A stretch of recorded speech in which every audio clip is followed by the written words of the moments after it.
following the release of the UN report on foreign banks' involvement in transactions related to Myanmar's military regime. This week, the person who compiled that report is in Thailand to address the Parliamentary Committee on State Security and Thai Border Affairs, along with officials from the banks mentioned in the report. ความเข้าใจของทางสมาคมเห็นว่า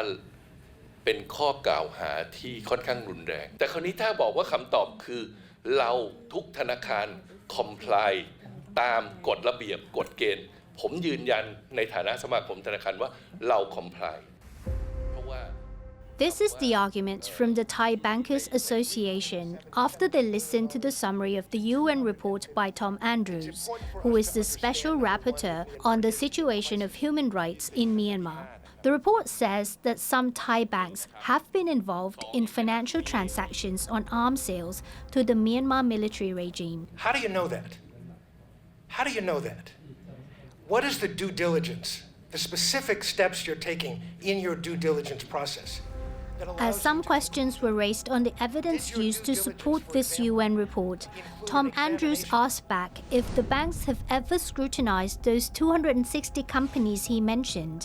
He admits that the report carries strong accusations, but also pointed out that what happens in Myanmar is much more serious. Now, the fact of the matter is, these transactions occurred. And the fact of the matter is that the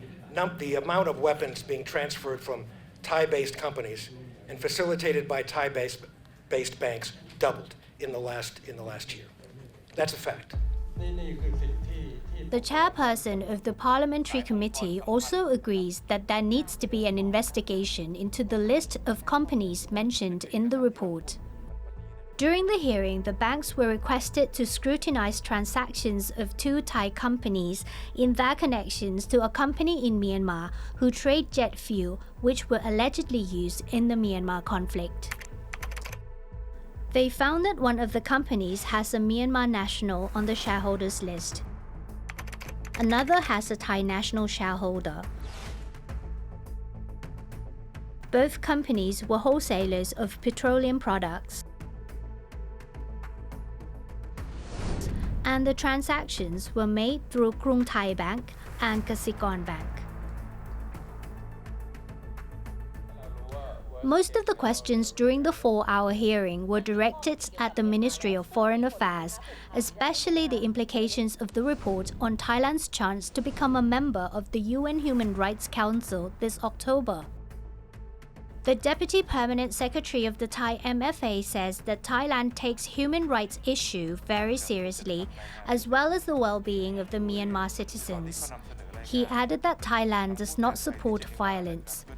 ในสถานการณ์ในพม่ามันมีผู้เล่นเยอะการยุติความรุนแรงเนี่ยมันต้องยุติกัน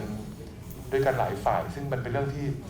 อาเซียนเราพยายามเรียกร้องแต่มันก็ไม่ใช่เรื่องง่ายเพราะว่าสถานการณ์อย่างที่ท่านพอจะทราบนะครับในพม่า